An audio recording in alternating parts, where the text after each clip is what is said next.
Les vents du Sahel ont changé. Ce ne sont plus des murmures de dépendance ou des souffles de soumission. Ils sont désormais porteurs d'un défi résonnant avec la détermination de ceux qui refusent que de se soumettre. Au centre de cette tempête se tient Ibrahim Traoré, l'improbable président du Burkina Faso. Son ascension n'est pas celle d'un politicien classique, mais celle d'un homme façonné par l'histoire et la lutte. Dans ce contexte tumultueux, le destin du Burkina Faso pourrait bien symboliser une révolution en Afrique. Mais la question reste ouverte. Cette révolution parviendra-t-elle à se concrétiser ou sera-t-elle étouffée avant même d'atteindre son apogée? Ibrahim Traoré, jeune président du Burkina Faso, se trouve à un carrefour crucial. Le pays a vécu une révolte fulgurante contre les structures coloniales et post-coloniales, mais l'avenir reste incertain. La souveraineté du Burkina Faso est en jeu et les risques de déstabilisation intérieure et extérieure sont réels. Traoré a promis de ne pas se laisser intimider par les puissances étrangères ni par les factions internes qui contestent son pouvoir. Son but est clair: restaurer l'indépendance totale du pays, remettre en question les accords qui ont longtemps maintenu l'Afrique sous la dépendance des puissances occidentales. Mais la tâche qui l'attend est titanesque. Entre les menaces militaires, les tensions économiques et les manipulations des puissances étrangères, la situation est volatile. Pourtant, le peuple burkinabé semble prêt à le suivre dans cette lutte pour la souveraineté malgré les risques énormes qu'elle comporte. Le défi est de taille, mais pour Traoré, il est indissociable de la survie du pays. Une question persiste. Ce projet audacieux pourra-t-il surmonter les obstacles qui se dressent sur son chemin? Le Burkina Faso, sous la présidence d'Ibrahim Traoré, traverse un moment décisif de son histoire. Après la prise de pouvoir en 2022, les analystes occidentaux ont rapidement catégorisé Traoré comme un simple militaire populiste. Mais pour ceux qui ont pris le temps d'écouter ses discours et de comprendre ses actions, une autre réalité émerge. Traoré n'est pas simplement un homme politique. Il est un symbole d'une Afrique qui cherche à se réapproprier son destin, loin de l'influence des anciennes puissances coloniales et des intrigues internationales. Le Sahel, cette région du monde où les luttes pour la souveraineté et les tentatives d'indépendance se heurtent fréquemment à des forces extérieures, devient le théâtre d'un combat de grande envergure. Ibrahim Traoré prend ses racines dans un terreau historique riche et conflictuel. L'héritage de leaders comme Thomas Sankara et Patrice Lumumba plane sur lui.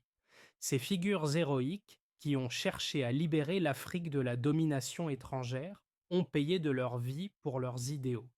Traoré, en revanche, semble déterminé à éviter leurs erreurs, tout en poursuivant une voie similaire, celle de la résistance contre les forces qui cherchent à maintenir le continent africain dans un état de dépendance. Mais la tâche qui l'attend est gigantesque. Le Burkina Faso, autrefois un symbole de la révolution sous Sankara, fait face à des défis multiples: des groupes terroristes, des complots internes, des sanctions internationales et une situation économique précaire. Traoré, loin d'être découragé, semble prêt à tout pour garantir la survie de son projet. La guerre pour la souveraineté du Burkina Faso ne fait que commencer, mais déjà elle soulève des questions sur l'avenir de l'Afrique tout entière. Une chose est sûre: les actions de Traoré résonneront bien au-delà des frontières du Burkina Faso, marquant peut-être le début d'un nouveau chapitre pour le Sahel et l'Afrique. Ibrahim Traoré, bien qu'il soit encore jeune, a su se faire une place parmi les figures politiques les plus audacieuses du Sahel. Dès sa prise de pouvoir en 2022, il a mis en place une série de réformes audacieuses visant à restaurer l'indépendance du Burkina Faso face à des puissances extérieures. Ces réformes ont pris forme rapidement avec des décisions radicales comme la réévaluation des contrats militaires avec des forces étrangères, le retrait de certaines bases étrangères et une politique ferme contre la corruption qui gangrène le système politique du pays. Sa vision pour le Burkina Faso est claire, une nation forte, souveraine et indépendante, capable de se défendre sans l'aide d'acteurs extérieurs. Cependant, cette vision est loin d'être acceptée par tous. Les tensions internes se sont rapidement exacerbées. Certains membres du gouvernement et des factions politiques ont commencé à remettre en question ses choix, alors que le peuple se divise entre ceux qui soutiennent fermement sa vision et ceux qui craignent que cette politique mène à une rupture avec les alliés internationaux et une escalade des conflits internes. Pourtant, au cœur de ces débats se trouve une question fondamentale. Peut-on réellement construire la souveraineté d'un pays sans affronter les puissances qui, depuis des décennies, en contrôlent les ressources et les structures politiques? Traoré semble avoir répondu par l'affirmative, mais le chemin reste semé d'embûches. La pression monte et le défi de maintenir l'unité nationale tout en résistant aux influences extérieures s'intensifie. Les événements au Burkina Faso se sont accélérés sous la présidence de Traoré. Dès sa prise de pouvoir en 2022, il a dû faire face à une situation politique et sécuritaire extrêmement fragile. Le pays, déjà fragilisé par des attaques terroristes, a vu une montée de la violence dans ses régions frontalières, notamment au nord et à l'est. Traoré, cependant, ne s'est pas laissé intimider. Bien qu'il ait rapidement été confronté à des menaces internes et externes, il a pris des mesures audacieuses pour redresser la situation. D'abord, il a engagé une réorganisation profonde du système militaire. Il a renforcé les capacités de défense du pays en redistribuant les ressources militaires et en révisant les accords avec des puissances étrangères, notamment la France. Il a ordonné le retrait de certaines bases françaises et a cherché à diversifier les partenariats militaires, notamment en se tournant vers la Russie. Ce changement de cap stratégique a été perçu par certains comme un acte de défiance envers l'Occident, tandis que d'autres y ont vu une tentative de renforcer l'indépendance du Burkina Faso. Dans le même temps, Traoré a entrepris de transformer l'économie du pays. Conscient de la dépendance excessive du Burkina Faso aux partenaires étrangers, notamment dans les secteurs de l'exploitation minière et de l'agriculture, il a lancé des réformes visant à nationaliser certaines ressources stratégiques, en particulier l'or, qui est l'une des principales exportations du pays. Les contrats avec les entreprises étrangères ont été renégociés pour assurer une plus grande part des profits pour le pays. Cependant, ces réformes n'ont pas été sans conséquences. La communauté internationale, particulièrement l'Union européenne et les États-Unis, a réagi avec prudence, voire hostilité. Des sanctions ont été imposées et des pressions diplomatiques ont été exercées sur le gouvernement burkinabé. L'impact immédiat de ces décisions a été un renforcement de l'unité nationale parmi ceux qui soutiennent Traoré, mais également une intensification de la répression contre les voix dissidentes. Les opposants ont vu ces réformes comme des manœuvres dangereuses qui pourraient isoler le Burkina Faso sur la scène internationale et aggraver la situation sécuritaire. Les tensions internes ont augmenté, alimentées par des rumeurs de corruption au sein du gouvernement et des critiques concernant la gestion des ressources naturelles. Dans les Augaris, les rues de Ouagadougou, la capitale, une atmosphère de méfiance s'est installée. Les médias et la population étaient divisés. D'un côté, des citoyens soutenaient la souveraineté nationale et les actions de Traoré, voyant en lui un leader capable de redonner fierté et indépendance à leur pays. De l'autre, des voix plus sceptiques s'élevaient, craignant que le pays ne s'enfonce dans un autoritarisme de plus en plus marqué, tout en devenant une cible facile pour les groupes terroristes et les puissances étrangères. Les premiers signes de ces tensions internes ont éclaté lorsque des manifestations ont eu lieu, notamment dans le secteur minier, où les employés des entreprises étrangères ont protesté contre les changements de contrat. Ces événements ont culminé avec une série d'attaques terroristes dans le nord du pays, à la frontière avec le Mali et le Niger. Les autorités burkinabées ont rapidement renforcé leur présence militaire, mais la violence a continué de croître, mettant à l'épreuve la capacité de Traoré à maintenir l'ordre tout en poursuivant ses réformes. À ce stade, la situation au Burkina Faso est devenue un test décisif. Traoré doit naviguer entre la nécessité de maintenir la stabilité intérieure et la pression extérieure croissante. Sa stratégie semble claire: maintenir la souveraineté du pays tout en se préparant à résister à toute tentative d'ingérence extérieure. Le chemin est semé d'embûches, mais une chose est sûre, la détermination de Traoré est mise à l'épreuve chaque jour. Sous la présidence d'Ibrahim Traoré, le Burkina Faso a enregistré des changements significatifs dans plusieurs domaines, notamment la sécurité et l'économie.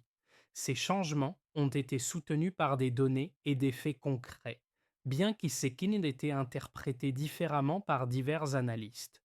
Sur le plan militaire, le renforcement des capacités de défense a été un élément clé. Le gouvernement a annoncé une augmentation de 25% du budget de la défense dès 2023, allouant une part importante aux équipements et à la formation des forces armées nationales. En conséquence, la capacité de déploiement des troupes burkinabées a été améliorée, avec une augmentation de 15% du nombre de soldats présents dans les régions frontalières, notamment au nord et à l'est, qui sont les plus exposés aux attaques terroristes. Ces renforcements ont permis de réduire de 30% les incursions des groupes armés dans ces zones au cours de la première moitié de 2024, selon les rapports du ministère de la Défense. Cependant, cette amélioration de la sécurité a eu un coût. Les attaques terroristes ont toujours lieu, mais elles sont plus ciblées et plus précises. En 2024, le nombre d'attentats dans les zones urbaines a augmenté de 12%, soulignant les défis liés à l'adaptation des forces de sécurité à des tactiques de guerre hybrides. Les experts militaires estiment que cette évolution est un indicateur de la sophistication croissante des groupes terroristes qui bénéficient probablement de financements extérieurs. Sur le plan économique, les réformes lancées par Traoré ont également montré des résultats mesurables, bien que controversés. En 2023, le Burkina Faso a réussi à augmenter sa production d'or de 18%, atteignant une production de 60 tonnes, ce qui a permis au pays d'augmenter ses revenus d'exportation de 25% par rapport à l'année précédente. Cependant, la part des bénéfices capturés par l'État a été jugée insuffisante par certains observateurs, qui estiment qu'une plus grande part des profits devrait revenir directement aux citoyens burkinabés. La révision des contrats miniers, qui a entraîné la renégociation des conditions avec plusieurs grandes entreprises multinationales, a été perçue comme un défi au modèle économique traditionnel, mais aussi comme une tentative de garantir une part plus équitable des ressources naturelles pour le pays. Parallèlement, les tensions économiques internes ont augmenté. En raison de la dévaluation de la monnaie burkinabé, la situation des ménages s'est détériorée, avec une inflation qui a grimpé de 14% en 2024. Cette hausse des prix a eu un impact direct sur le coût de la vie, notamment pour les produits alimentaires de base. L'inflation a affecté la classe moyenne et les travailleurs ruraux, alimentant un mécontentement croissant parmi certaines populations. Les prix des denrées alimentaires ont augmenté de 8 à 10% par trimestre en 2024, mettant une pression supplémentaire sur les familles qui avaient déjà du mal à joindre les deux bouts. Dans le secteur de l'agriculture, Traoré a lancé une série d'initiatives pour accroître la production locale, notamment par la mise en place de subventions et de crédits agricoles pour les petites exploitations. Ces mesures ont permis une augmentation de 10% de la production céréalière selon les données du ministère de l'Agriculture, bien que la question de la sécurité des approvisionnements alimentaires demeure une préoccupation majeure. Les régions rurales, notamment celles du Nord, ont vu une amélioration dans la disponibilité des cultures vivrières, bien que des défis logistiques persistent en raison des conflits et de la guerre. Enfin, sur le plan diplomatique, bien que le Burkina Faso ait subi des pressions internationales, des progrès ont été réalisés dans la diversification de ses partenariats.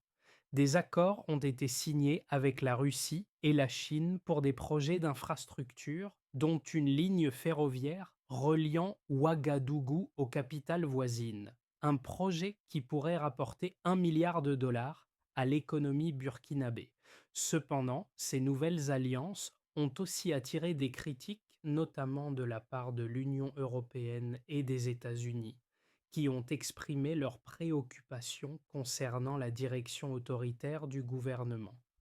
En résumé, les résultats des politiques économiques et sécuritaires de Traoré sont visibles dans les chiffres, mais ils sont également nuancés par les défis constants que le pays continue de rencontrer. Le Burkina Faso semble être dans une phase de transition difficile, où chaque victoire est accompagnée de nouvelles complications et où la souveraineté retrouvée pourrait ne pas suffire à répondre aux enjeux internes et externes. Le projet d'Ibrahim Traoré pour un Burkina Faso souverain a toujours été entouré de débats houleux. D'un côté, ses partisans voient en lui un leader déterminé à redonner au pays sa liberté et son indépendance, à mettre fin à l'ingérence étrangère et à créer un modèle de développement propre à l'Afrique. Pour eux, Traoré incarne la renaissance du Burkina Faso et plus largement de l'Afrique, une renaissance nourrie par la résistance et le refus de la domination extérieure. Ces actions, bien qu'elles aient provoqué des tensions, montrent, selon eux, une volonté de mener le pays vers un avenir plus autonome, loin des anciennes puissances coloniales. D'un autre côté, ces détracteurs soulignent les dangers d'une telle démarche. Selon eux, les politiques de Traoré risquent d'isoler encore davantage le Burkina Faso sur la scène internationale, tout en exacerbant les tensions internes. Ils mettent en garde contre un autoritarisme grandissant qui pourrait naître de la concentration de pouvoir entre les mains du président. De plus, l'idée de défier des puissances mondiales et de s'engager dans des alliances avec la Russie ou la Chine, tout en rompant avec des partenaires historiques comme la France, est perçue comme un jeu risqué. Ils estiment que ce type d'isolement pourrait nuire à l'économie, aux investissements étrangers et rendre le pays vulnérable face à des sanctions économiques, voire des interventions extérieures déguisées. Pourtant, une analyse plus approfondie de la situation de Traoré révèle qu'il navigue dans un contexte particulièrement complexe, où les compromis sont difficiles à trouver. Dans un monde globalisé, l'indépendance d'un pays ne peut se faire sans confrontation, mais également sans risque. Le cas de Traoré montre bien que la souveraineté, bien qu'elle soit un objectif louable, peut se heurter à de nombreux obstacles, dont la résistance des puissances étrangères, les pressions économiques et les enjeux internes liés à la gestion de l'État. Les deux arguments, celui de la souveraineté et de la liberté vis-à-vis des puissances étrangères, et celui des dangers d'un autoritarisme croissant et de l'isolement économique, sont à la fois valables et légitimes. Ce qui est certain, c'est que le défi auquel Ibrahim Traoré fait face est immense. L'issue de ce combat pour l'indépendance du Burkina Faso ne sera pas facile à prédire. Toutefois, la direction qu'il prend pourrait influencer de manière significative l'avenir du Sahel et de toute l'Afrique. Au-delà des décisions politiques radicales et des transformations économiques, une question persistante demeure. Peut-on véritablement atteindre la souveraineté sans tomber dans le piège de l'isolement. Cette question devient encore plus cruciale alors que le pays fait face à une pression croissante de ses partenaires internationaux. Traoré, en dépit de ses intentions, semble se retrouver pris entre deux forces opposées.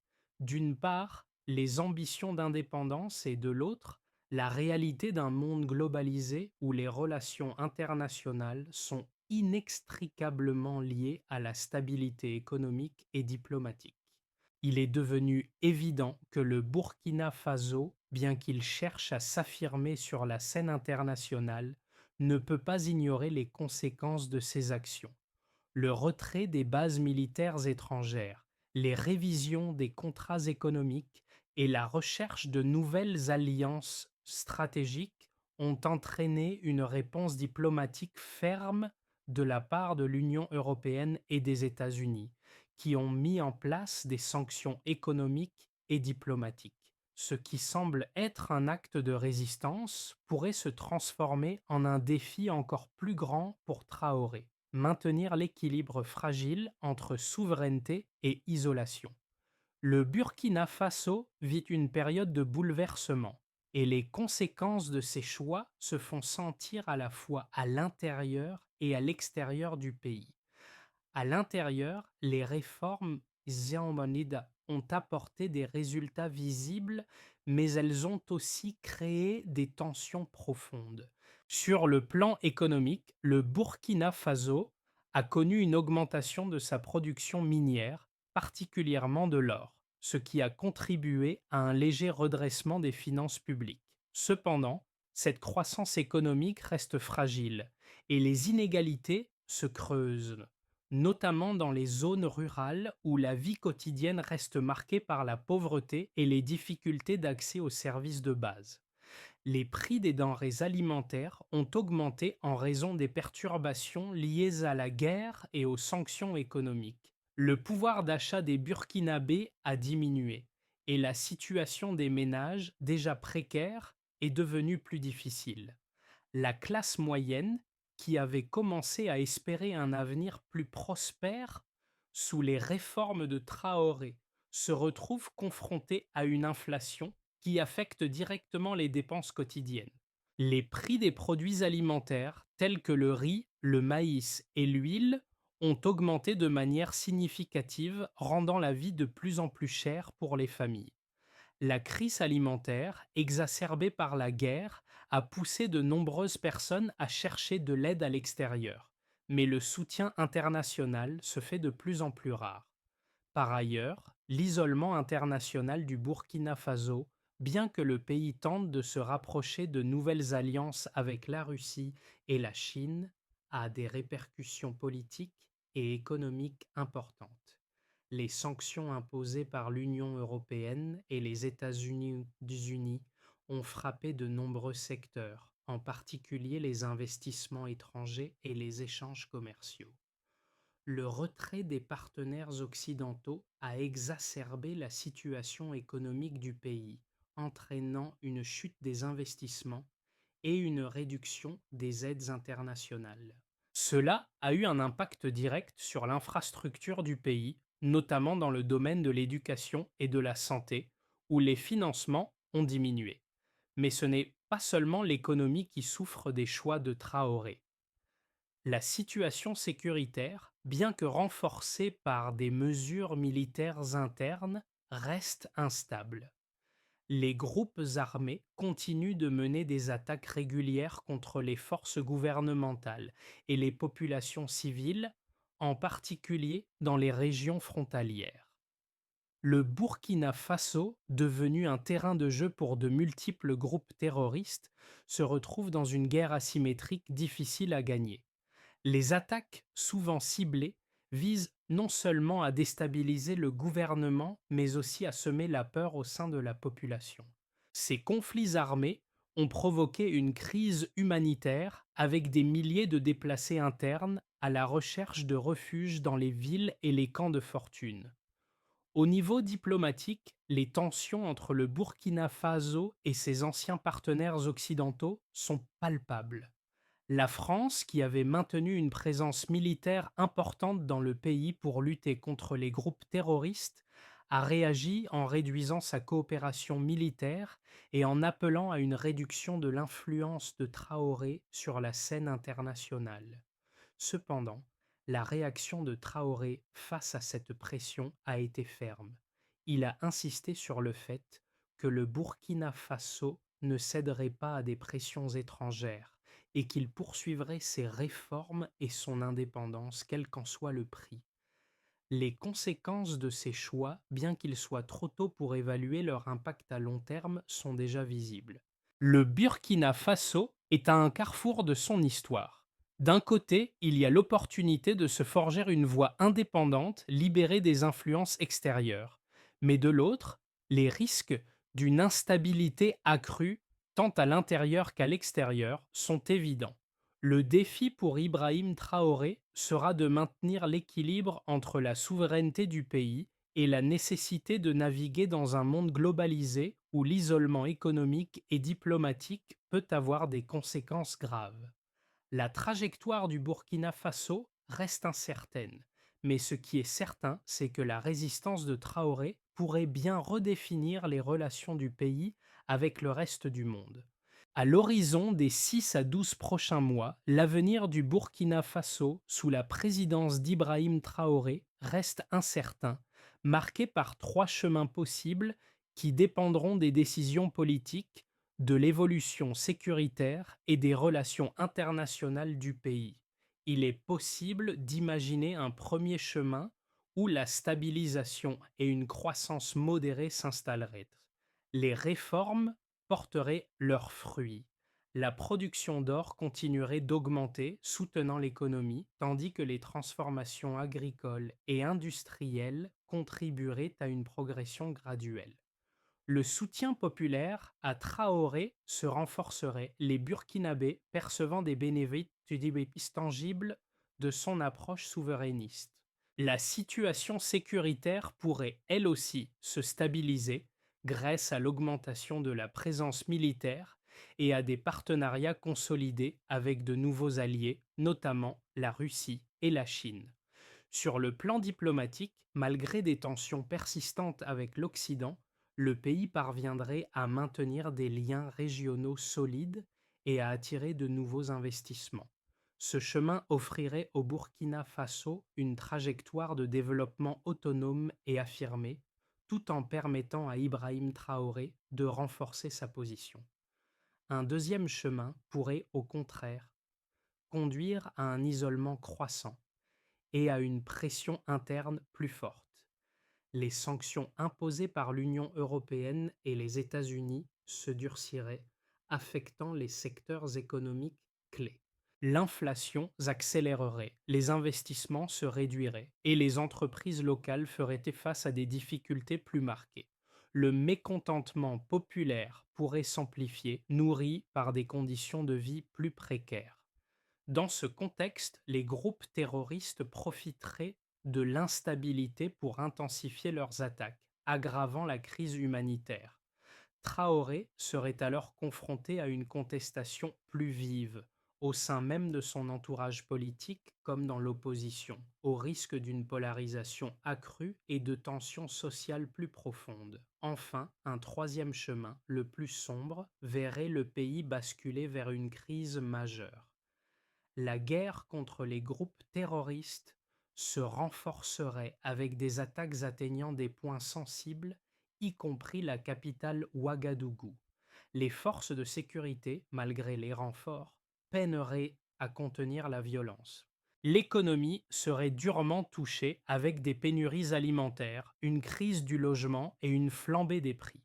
L'incapacité du gouvernement à maintenir l'ordre pourrait déclencher des manifestations de masse et ouvrir la voie à une pression internationale accrue en faveur d'un changement politique. Dans un tel contexte, le Burkina Faso pourrait sombrer dans une instabilité chronique, avec l'éventualité d'une intervention internationale sous forme de négociations imposées ou de missions de maintien de la paix. Les choix audacieux d'Ibrahim Traoré ne sont pas seulement le reflet d'une vision politique, ils invitent à une réflexion plus profonde sur ce que signifie véritablement la souveraineté pour un pays. À travers son projet de réforme radicale, Traoré lance un défi non seulement à son propre peuple, mais aussi au reste du continent africain et même au monde entier. Il pousse à s'interroger sur l'essence de l'indépendance. Est-elle une simple absence de domination ou implique-t-elle un contrôle total sur les ressources, les institutions et les décisions qui façonnent l'avenir de la nation? Pour les Burkinabés, l'impact de ces réformes est tangible. Pour beaucoup, l'idée d'un Burkina Faso autonome, débarrassé de l'influence des anciennes puissances coloniales, est un rêve devenu réalité. Dans les rues de Ouagadougou, les discussions portent désormais sur la souveraineté, l'indépendance et la fierté nationale. Ce n'est plus seulement une question de survie économique, mais de dignité retrouvée. Le peuple burkinabé, même s'il fait face à des difficultés, ressent une solidarité nationale renforcée. Traoré a réussi à semer l'idée qu'un avenir meilleur, plus indépendant, est possible, même dans un contexte aussi complexe. Cependant, la question que pose l'histoire de Traoré ne s'adresse pas uniquement au peuple du Burkina Faso, mais à tous les pays en quête de souveraineté. Peut-on être libre tout en restant connecté au reste du monde, ou la souveraineté exige-t-elle nécessairement une rupture avec l'ordre mondial établi? C'est un dilemme que de nombreux pays africains devront affronter dans les années à venir. Et le Burkina Faso pourrait bien devenir le laboratoire d'un modèle de résistance, ou l'avertissement vivant des dangers d'une quête trop radicale de l'indépendance totale. Pour que la souveraineté du Burkina Faso puisse se consolider sans faire basculer le pays dans l'instabilité, il faudrait avancer avec un plan d'action clair et pragmatique. L'indépendance et la résistance à l'influence étrangère peuvent rester au cœur du projet, mais la stabilité intérieure, la sécurité et le développement économique doivent être traités comme des priorités vitales. D'abord, il serait essentiel de renforcer la diplomatie régionale et africaine. Le Burkina Faso gagnerait à intensifier ses relations avec ses voisins et à consolider sa place au sein des organisations panafricaines comme l'Union africaine et la CEDEAO. En établissant des partenariats stratégiques, notamment avec le Mali et le Niger, le pays pourrait élargir son socle de résistance face aux ingérences tout en maintenant des liens solides avec d'autres puissances non occidentales, comme la Russie et la Chine. Ensuite, une diversification économique durable devrait être engagée. L'économie du Burkina Faso dépend fortement de l'exploitation minière, en particulier de l'or. Pour protéger sa souveraineté sur le long terme, le pays devrait investir davantage dans l'agriculture, les infrastructures, les technologies et l'industrie locale.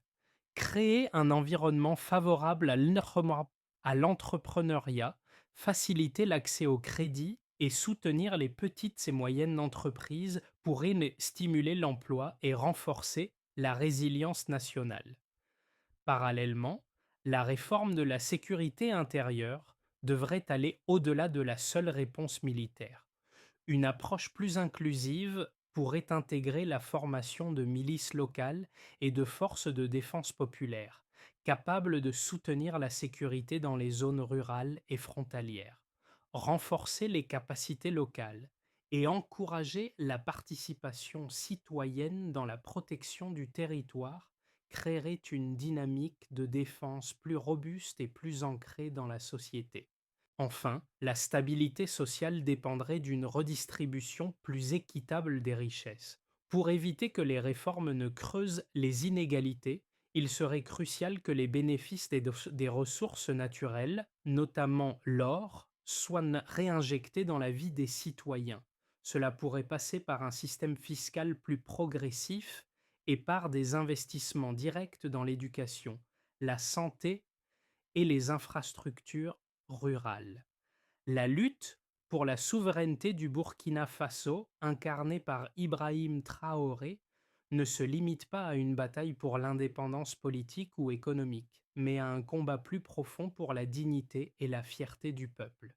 Son parcours, marqué par des défis et des adversités, reflète la quête de millions de Burkinabés et d'Africains à travers le continent qui aspirent à un avenir où leurs nations ne seront plus dominées par des puissances étrangères. Au-delà des choix politiques, ce qui transparaît dans cette histoire, c'est une vision d'un Burkina Faso libre où les jeunes générations pourront se lever et s'épanouir sans se soumettre aux diktats de l'extérieur. Ce n'est pas seulement une révolution géopolitique, c'est aussi une révolution de l'esprit, un appel à l'émancipation et à la renaissance. Alors que les vents du Sahel continuent de souffler, le Burkina Faso semble se redéfinir sous l'œil vigilant de son président. La question persiste. Jusqu'où le pays pourra-t-il aller dans sa quête de souveraineté sans sacrifier ses valeurs, son unité et son avenir? Une chose est certaine, le chemin tracé par Ibrahim Traoré pourrait bien résonner au-delà des frontières du Burkina Faso et de l'Afrique. Et si cette voie ne peut être empruntée seule, alors le soutien de la communauté internationale, comme la solidarité entre les peuples africains, devient un élément essentiel. Il est temps, pour chacun de nous, de réfléchir à la manière de soutenir les nations qui osent défier l'ordre établi et qui se battent pour leur dignité et leur liberté.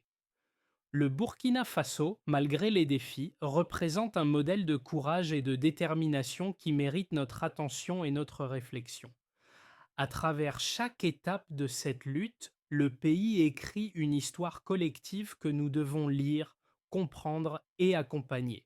Et vous, que pensez-vous de la quête de souveraineté du Burkina Faso?